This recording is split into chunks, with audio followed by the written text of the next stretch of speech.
Combined effect.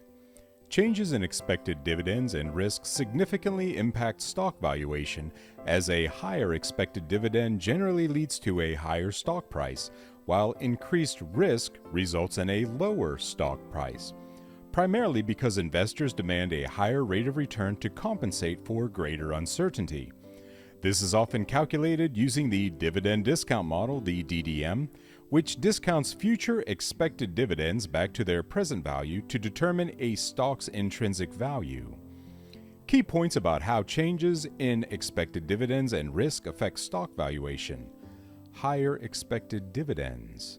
When investors anticipate a company to pay out larger dividends in the future, this increases the present value of those future cash flows, leading to a higher stock price. Dividend growth.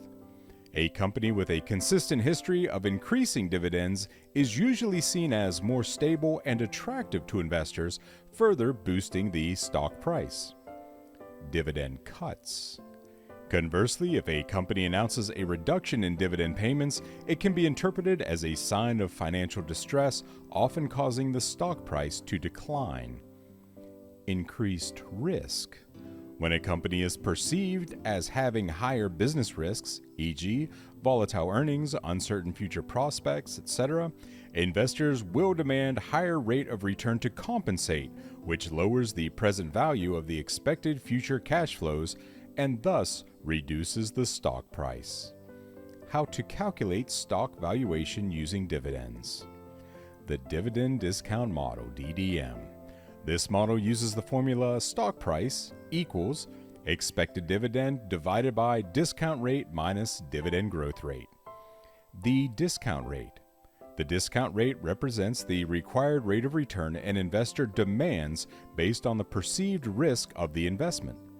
Important considerations. Not all companies pay dividends. Many growth companies reinvest all their profits back into the business and may not pay dividends, relying on capital appreciation as the primary source of return for investors. Other factors affecting valuation. While dividends are a key component, other factors like earnings growth, market sentiment, and overall economic conditions also play a significant role in determining a stock price.